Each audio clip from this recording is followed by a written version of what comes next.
오늘 우리가 읽은 말씀을 가지고 소망을 품은 자들아 라는 제목으로 말씀을 나눌 때에 우리에게 깨닫는 은혜가 있게 되기를 주님의 이름으로 축원합니다. 원래 오늘 말씀의 제목은 갇혀 있으나 소망을 품은 자들이라는 자들아라는 제목입니다. 갇혀 있으나 소망을 품은 자들아. 갇혀 있는 자, 소망을 품은 자. 사실 서로 모순이 있죠.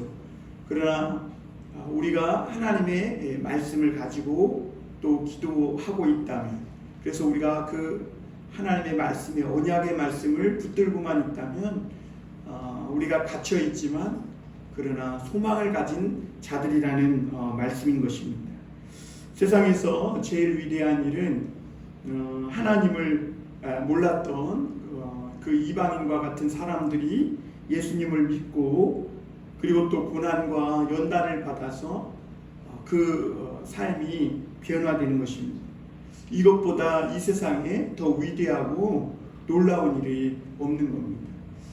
우리는 세상에서 유명한 자가 되고 사업을 해서 성공해서 돈을 많이 벌고 또는 우리가 정치계에서 어느 위치에 올라갈 때 이런 것들만이 아주 위대한 업적이고 일이라고 생각하지만 실상 우리 인간에게 정말 놀랍고 위대한 일은 하나님을 몰랐던 사람이 하나님을 믿고 고난을 통과해서 연단받아서 완전히 다른 사람으로 변화되는 거죠.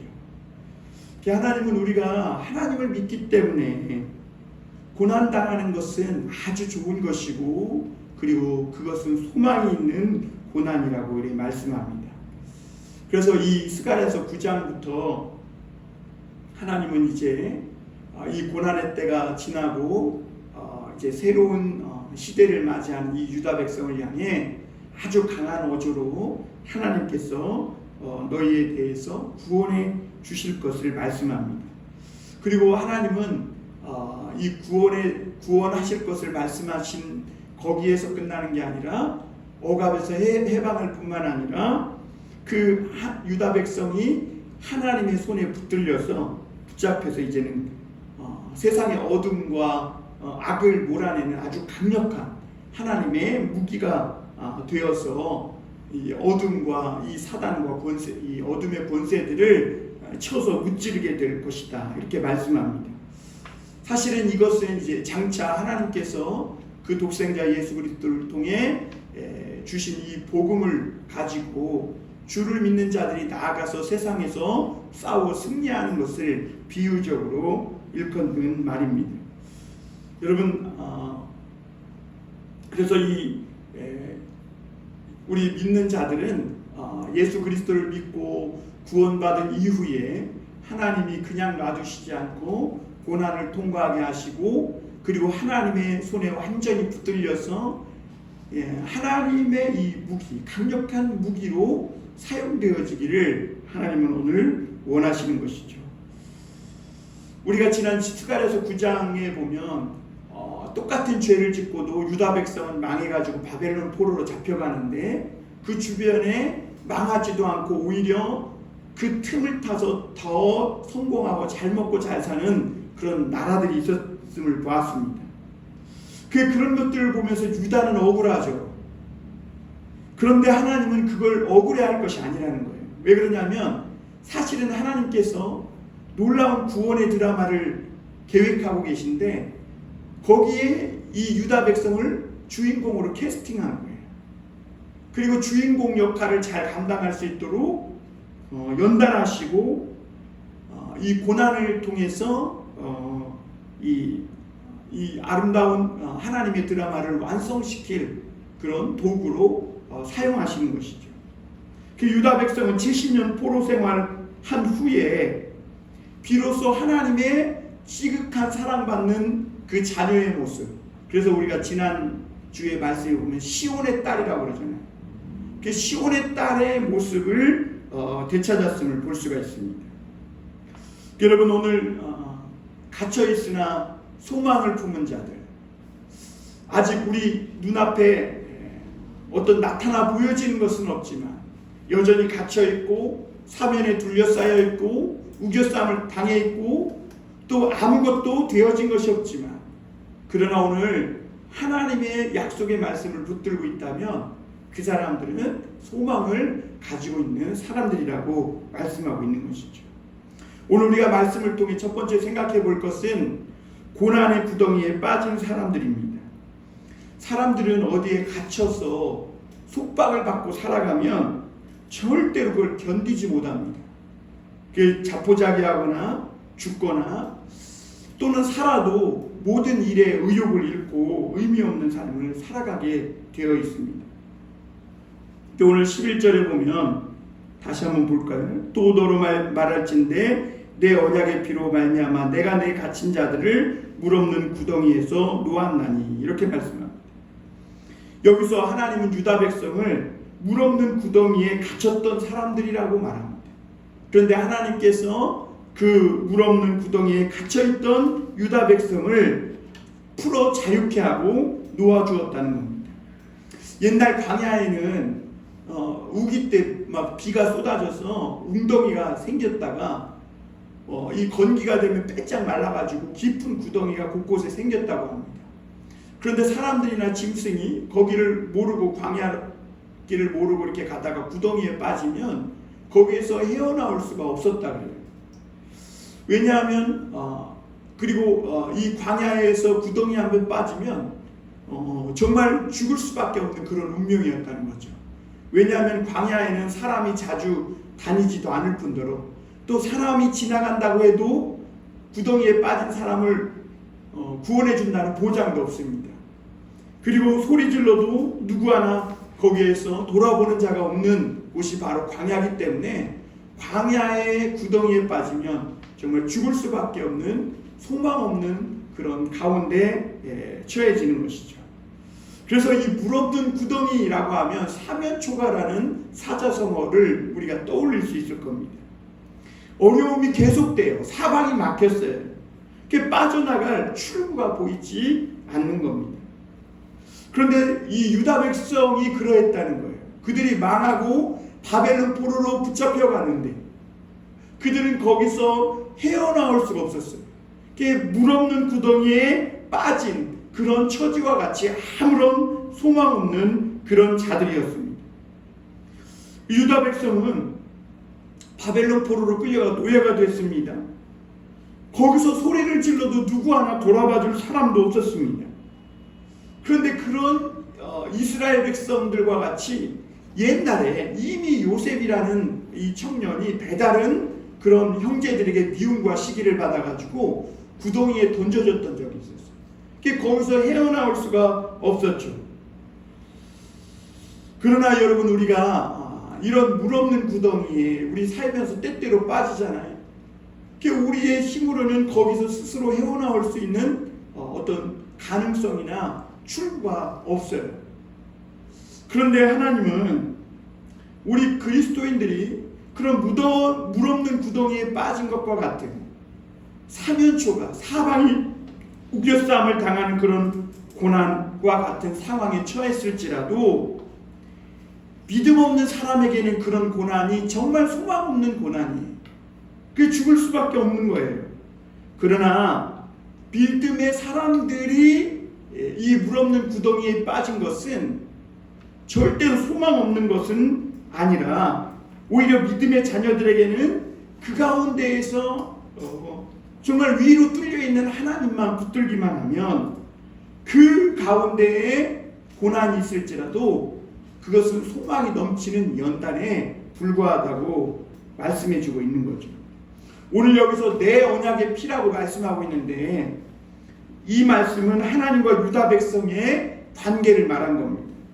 하나님은 이스라엘 백성들이 애굽에서 나와서 시내산까지 왔을 때에 하나님은 거기서 이 이스라엘 백성들을 찾아오셨고 모세에게 짐승을 잡아 피의 언약을 세우게 했습니다. 그 의미는 그거예요. 이스라엘 백성들이 하나님의 말씀을 생명을 걸고 믿고 순종하면 하나님도 자기의 목숨을 걸고 너희들을 지켜주겠다라는 그런 언약이었어요.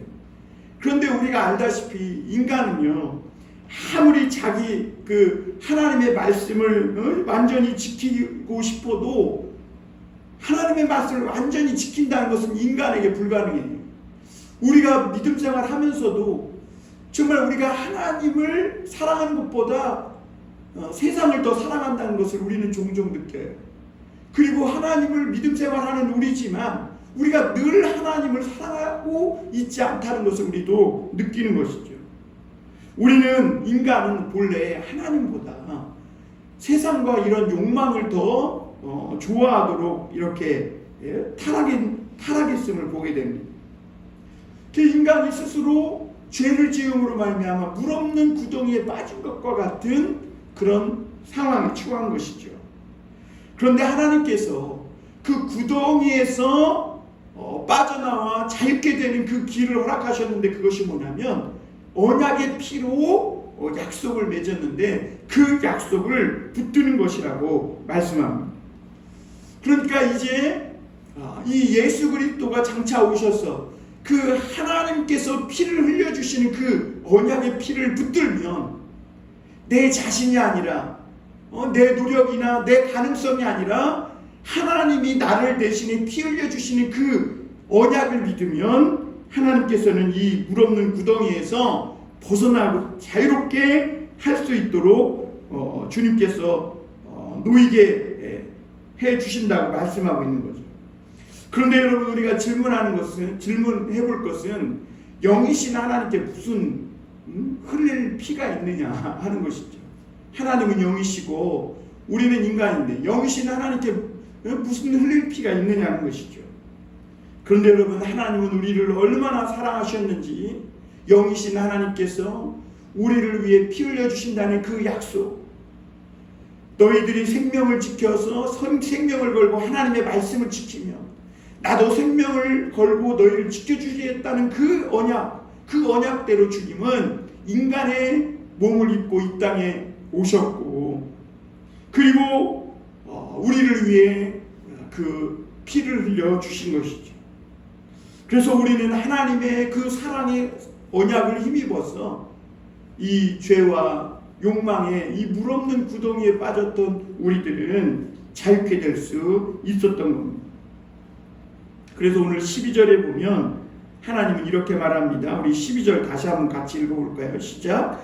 갇혀있으나 소망을 품은 자들아 너희는 요새로 돌아올지니라. 내가 오늘도 이르노라. 내가 내게 갑절이나 갚을 것이라. 여러분 만약에 하나님은 아무 기약도 없이 이 노예로 지쳐가던 이 유다 백성을 향해 오늘 뭐라고 얘기하냐면 너희가 갇혀있으나 소망을 품은 자들이라고 이렇게 하나님께서 불러주세요. 이게 원문에는 히브리어 원문에는 소망의 포로들이라는 그런 단어로 쓰여 있어요. 소망의 포로, 여기 포로가 무슨 소망이 있겠어요. 그러나 여러분 이 포로라도 기한이 되면 풀려날 거에 대한 어떤 약속을 가지고 있는 포로들은 소망이 있죠. 그래서 원문에는 이스라엘 이 유다 백성들이 바벨론에 잡혀서 지금 갇혀 있지만 그러나 그들에게는 풀려날 거에 대한 약속을 가진 백성들이었기에 소망의 포로들이라는 이 표현을 쓰고 있는 겁니다. 여러분 나라가 망하고 이스라엘 백성들이 바벨론에 붙잡혀갈 때 그들은 하나님의 말씀을 믿지 않는 그런 사람들이었습니다. 그래서 에레미야가 70년이 차면 너희가 이 바벨론 폴에서 놓여 자유케 될 것이다. 이렇게 하나님께 말씀을 듣고 그것을 선포했어요. 그런데 그걸 아무도 믿지 않았어요. 여러분 포로로 잡혀가면서 하나님의 말씀을 믿지 않고 잡혀가면 어떻게 되는 거예요? 그건 아무런 소망이 없는 거예요. 정말 소망 없는 포로들인 거예요. 그런데 이 백성들이 그 바벨론에서 포로 생활을 하면서 하나님의 말씀에 대한 태도가 바뀌기 시작합니다. 망하기 전에는 아무리 대단한 선지자가 와서 말씀 전해도 비웃고 조롱하고 믿지도 않고 헌신자처럼 치부하던 그들이 이 바벨론 포로를 겪으면서 하나님의 말씀을 믿고 순종하기 시작합니다. 참 놀랍죠. 그 고난을 통해 하나님의 말씀의 가치를 새롭게 발견한 것이죠. 그런데 여러분, 하나님은 그런 이스라엘 백성, 유다 백성들을 향해 소망을 갇혀 있으나 소망을 품은 자들이라 이렇게 오늘 말씀하고 있는 거예요. 하나님 말씀에 진지하게 그들이 반응했을 때 오히려 이 포로로 잡혀가 고난당하고 연단받는 그 시간이 오히려 유익이 되었다는 거예요. 그리고 결코 포로 생활을 하고 있긴 있지만 기한이 되면 풀려날 거에 대한 약속을 갖고 있기 때문에 하루하루가 지겹지도 않고 지루하지도 않아요. 그리고 어느 순간에 그들은 보니까 풀려나서 정말 하나님의 약속의 말씀대로 예루살렘에 돌아와 있는 그 모습을 스스로 깨닫게 된 것이죠. 여러분, 우리가 이런 것들을 통해 깨닫게 되는 것은 사면이 아무리 다 막혀도 하나님의 말씀은 막히지 않는다는 겁니다. 여러분, 오늘날 우리도 마찬가지예요. 교회가 다들 어렵다 그래요. 코로나19 때문에도 어렵고 성도들이 세상의 이 부요함에 이 동화되어서 하나님에 대한 감동과 열정과 믿음이 식었다 그래요. 그래서 정말 이 위기라는 것이죠. 사방이 우겨쌈을 당하고 있다는 거예요. 그러나 여러분, 교회는 막히고 우리의 신앙은 막힐지 모르지만 하나님의 말씀은 결코 막히지 않는다는 거예요. 다만 중요한 것은 뭐냐면 우리가 이런 고난을 통해 하나님의 말씀을 들을 수 있고 그 말씀에 진지하게 반응할 수 있고 기도할 수 있다면 그 사람은 오늘 우리가 갇혀있는 것 같지만 소망을 품은 사람들이라는 거예요. 그래서 여러분, 오늘 고난이 오면 어떻게 해야 되는 거예요? 모든 일을 멈추고 하나님의 말씀을 듣기 위해 모든 이 귀를 예민하게 쫑긋 세우고 있어야 되는 거예요. 고난이 왔을 때는 스스로 살기 위해 막 발버둥 치고 몸부림치는 것이 아니라 오히려 이 고난이 왔을 때는 그냥 그 고난을 다 겪으면서 실컷 그 고난 속에서 하나님께 말씀 듣고 기도하며 은혜를 실컷 받아야 되는 것이죠. 그런데 놀라운 사실은 그렇게 고난과 어떤 역경 속에서 하나님의 말씀을 생생하게 울리는 말씀을 듣고 고난을 받고 실컷 은혜를 받다 보면 어느새 능력의 종으로 바뀌게 된다는 것이죠.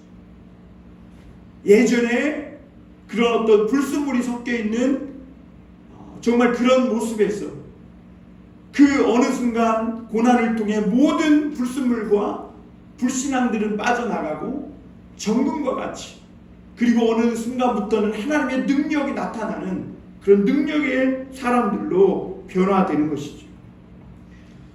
그리고 하나님은 그런 유다 백성들에게 오늘 요새로 돌아오라 이렇게 말씀합니다. 거기 보면 12절에 보면 요새로 돌아올지니라. 여러분, 우리 믿는 사람들이 예수 그리스도를 믿음으로 물 없는 구덩이와 같은 이 죄의 구덩이에서 벗어났다고, 또는 어떤 어려움에서 벗어났다고 모든 시험이 끝난 것은 아닙니다. 그래서 하나님은 너희가 물 없는 구덩이에서 놓이고 자유케 되었지만 요새로 돌아오라고 말씀합니다. 왜냐하면 우리에게는 여전히 싸워야 할 죄와 정욕의 불씨가 남아있고 마귀는 어떻게든지 그 틈을 노리고 우리를 삼키려고 돌아다니고 있기 때문에 그렇습니다. 그래서 주님은 너희는 이제 요새로 돌아와서 그 튼튼하고 안전한 그 요새이신 주님과 함께 동행하며 살라고 말씀합니다. 그래서 여러분, 고난을 통해서 말씀의 맛을 본 성도는 우리의 요새이신 예수 그리스도께 돌아와서 교회, 이 보이지 않는 이 요새가 뭐예요? 이 교회 아니겠어요? 이 교회에서 우리 주님과 함께, 그리고 주님을 믿는 성도들과 함께 주의 성전에서 겸손하게 정직하게 살아가야 합니다. 하나님께서 그렇게 살 때 우리에게 갑절의 축복을 주신다고 말씀하고 있어요. 단지 죄의 구덩이에서 벗어나는 것뿐만 아니라 하나님의 요새에 돌아와서 사랑하는 주님과 함께 성도들과 함께 그렇게 정직하고 진실하게 겸손하게 하나님의 말씀 앞에 살아가면 우리가 생각지도 못한 각절의 축복을 주신다고 오늘 말씀하고 있는 거죠. 그래서 우리가 잃어버렸던 때, 물 없는 구덩이에 빠져서 그때 잃어버렸던 모든 축복까지 하나님께서 갑절로 부어주신다고 말씀하고 있는 거죠. 그리고 오늘 두 번째 우리가 생각해 볼 것은 하나님의 손에 붙들린 이 유다 백성입니다. 13절 한번 읽어보겠습니다. 내가 유다를 당긴 활로 삼고 에브라임을 끼운 화살로 삼았으니 시온아, 내가 내 자식들을 일으켜 헬라 자식들을 치게 하며 너를 용사의 칼과 같게 하리라. 여기서 유다를 당긴 활로 삼고 에브라임을 끼운 화살로 삼았으니 그랬어요. 여기서 에브라임은 이스라엘 백성을 말하는 것이죠. 그러니까 하나님이 왜 사랑하는 유다 백성에게 이렇게 고난과 이 역경의 연단을 통과하게 하셨는가? 그것은 하나님의 손에 탁 붙들리기 위해서예요. 그래서 하나님의 활과 화살이 되게 하기 위해서 하나님은 사랑하는 이 유다 백성을 고난을 통과하게 하신 거예요. 옛날에 이 고난을 통과하기 전에 유다 백성들은 활과 화살은 맞긴 맞는데 제멋대로 당기고 제멋대로 쏘는 그런 화살과 같았습니다. 그래서 제멋대로 쏘고 쏘지 말아야 할 관역에 가서 꽂혀버리고 그런 아무 쓸모없는, 그래서 사람을 죽이는 그런 화살과 같았다는 거예요. 성경에서 선하다는 말은 착한 일을 많이 한다고 해서 선하다는 뜻이 아니라 성경에서 선하다는 뜻은 내 자신이 하나님의 뜻에 정확하게 복종시키는 것을 말해요. 그러니까 하나님이 우리 각 사람을 향한 뜻이 있겠죠. 그런데 우리는 우리 인생을 잘못된 방향으로 쏘는 화살처럼 살아가는 거예요. 그런데 여러분, 어떤 사람이 선한 사람이냐? 잘못된 내 멋대로 화살을 쏴서 내 멋대로 잘못된 방향으로 관역을 향해 날아가던 내 인생을 이제는 하나님의 말씀에 굴복시켜서 정확하게 하나님의 뜻에 일치하게 쏘는 거. 그래서 하나님이 하나님의 뜻대로 나를 쏴서 하나님이 뜻하신 관역에 정확히 꽂히는 거. 그런 삶을 사는 삶을 선한 삶이라고 이렇게 말씀하는 것이죠. 예수님은요, 사람들이 원하는 대로 살지 않았어요. 오히려 다른 사람들이 실망하더라도 이 예수님은 하나님의 뜻에 자신을 철저하게 복종시켰음을 보게 됩니다. 그래서 예수님은 자신을 이 죄 없으신 그 분이 자신을 내어줌으로 다른 사람을 살리기 위해 십자가에서 대속제물로 죽으시기까지 하나님 앞에 복종한 것이죠. 그때 많은 사람들이 실망했어요. 제자들조차도 이해하지 못했어요. 그래서 예수님이 살았을 때 오병이어도 기적도 일으키고 병도 고쳐주고 막 했을 때 그때 뭔가 기대에 잔뜩 부풀어 있던 사람들은 예수님이 십자가에 달려 죽으시니까 예수님은 그것이 하나님의 뜻에 자신을 철저하게 복종시키는 것이고 그것이 다른 사람을 살리기 위해 하나님 앞에 복종한 것인데 사람들은 그걸 이해하지 못하고 막 조롱하고 십자가에서 내려오라고 그러고 네가 선지자냐고 그러고 그리고 심지어 제자들조차도 예수님의 그 십자가에 죽으시는 것을 이해하지 못해서 어떤 제자는 은삼십에 예수님을 배신하고 팔고 다 도망가고 그랬던 것을 보게 됩니다. 모세는 40년간 연단을 받은 후에 철저하게 하나님의 말씀에 복종하는 사람으로 변했어요. 모세가 바로를 만나고 이상하게 하나님의 말씀과는 다르게 모든 상황이 악화되는 것 같았어요. 막 백성들의 원망은 더 심해졌죠. 왜냐하면 바로가 전에는 지푸라기라도 주고 했는데 이 모세가 나타난 후에는 이제는 지푸라기까지 너희가 주어다가 벽돌을 구우라고 하니까 점점 더 이 백성들의 원망과 원성이 높아졌고 상황은 악해져 간 거예요. 그런데도 이 모든 상황이 좋지 않은 가운데로 흘러가는 것 같았지만 모세는 자기 멋대로 행동하지 않았다는 겁니다. 그런데 여러분, 놀라운 사실은 그랬더니 모세가 잡은 이 손의 지팡이에서 하나님의 능력이 나타나기 시작했다는 겁니다. 말씀에 복종하려면 내 자신이 죽어야 합니다. 그때 하나님의 손에 붙잡힌 화살이 되고 하나님의 화살에 끼인 살이 되어서 하나님의 뜻대로 정확히 날아가 관역에 꽂히는 그런 사람들이 되는 것이죠. 그래서 하나님은 이 14절에 보면 여호와께서 그들 위에 나타나셔서 그들의 화살을 번개같이 쏘아내실 것이며 주 여호와께서 나팔을 불게 하시며 남방 회오리 바람을 타고 가실 것이라, 이렇게 말씀합니다. 여기서 번개 같은 화살을 막 쏜다는 것은 유다 백성과 이 에브라임 족속을 통해서 하나님께서 이 번개 같은 화살을 막 쏜대요. 번개 치면 얼마나 무서워요. 이것은 영적 전쟁이 치열한 세상 한복판에서 이 하나님의 복음을 통해 이 어둠을 물리치고 승리하는 영적 승리를 비유적으로 일컫는 말입니다.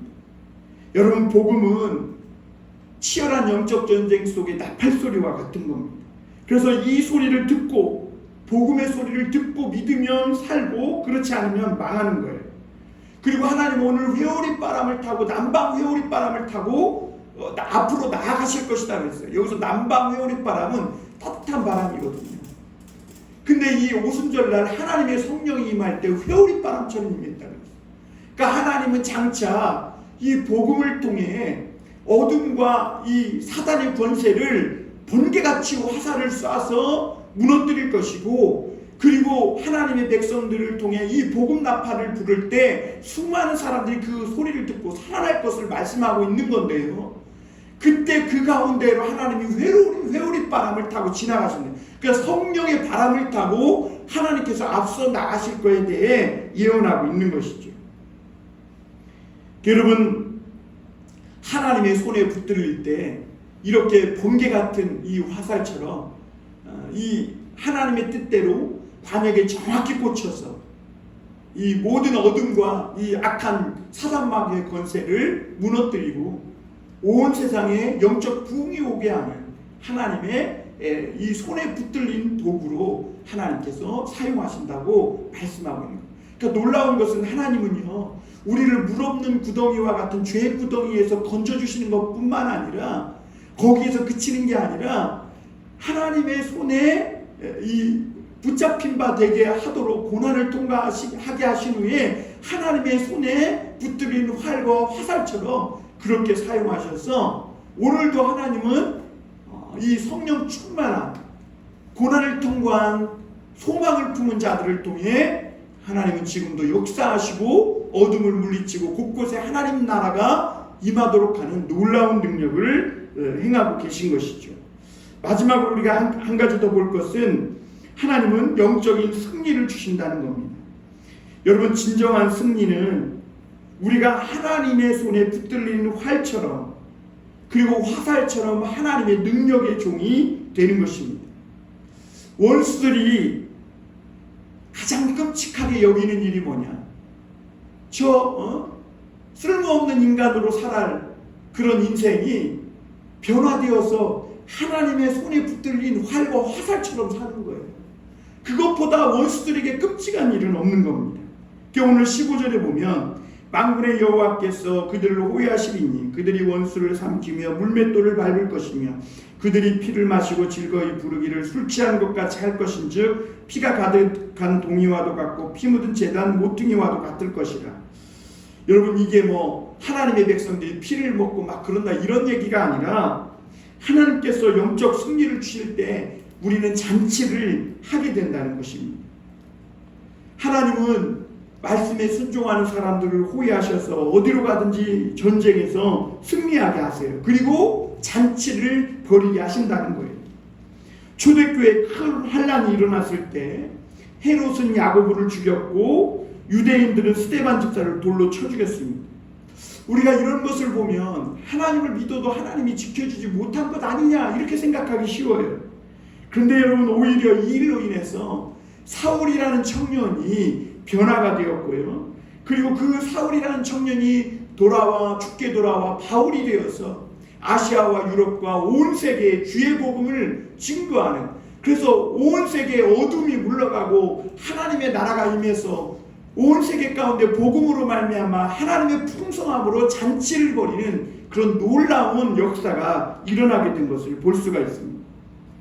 그래서 16절부터 17절에 보면 이렇게 주의 복음으로 돌아온 하나님의 백성들에게 풍성한 삶을 네 가지로 이렇게 표현하고 있는데, 먼저는 하나님은 양떼같이 보호하신다는 것을 말씀하고 있어요. 하나님은요, 우리가 옛날에 가난하고 힘들었던 고난받았던 때를 잊어버리도록 하나님 이제는 친히 인도하셔서 푸른 초장과 물가로 인도하시고 친히 우리의 양떼의 목자가 되어주셔서 보호해 주시고 인도해 주시고 목자가 되어 주신다는 것을 말씀하고 있어요. 그리고 또 한 가지는 존귀하게 하신다고 말씀하세요. 왕관의 보석과 같이 빛나게 하시겠다는 거예요. 그래 오늘 16절 한번 볼까요? 이날에 그들이 하나님 여호와께서 그들을 자기 백성의 양떼같이 구원하시리니 그들이 왕관의 보석같이 여호와의 땅에 빛나리로다. 하나님은 이제 이 복음으로 불없는 구덩이에서 나와 자유케 되고 고난을 통과하여 하나님의 손에 붙들린 능력의 이 무기처럼 하나님의 종으로 변한 사람들을 존귀하셔서 하게 하셔서 왕관에 박힌 보석처럼 빛나게 하겠다고 말씀합니다. 그리고 또 한 가지는 청년과 처녀같이 아름답게 하신다 그랬어요. 여러분, 청년의 시기는 가장 아름다운 때죠. 하나님은 이 물없는 구덩이에서 나온 우리에게 곡식과 새 포도주를 먹어서 건강하고 또 힘이 넘치는 그런 늘 젊은이처럼 살아갈 수 있는 새 힘과 기쁨을 주신다고 말씀하는 것입니다. 하나님은 오늘 여기 17절에 보면 그의 형통함과 그의 아름다움이 어찌 그리 큰지 이렇게 말해요. 형통함과 아름다움이 어찌 그리 큰지, 곡식은 청년을, 새 포도주는 처녀를 강건하게 하리라 이렇게 말해요.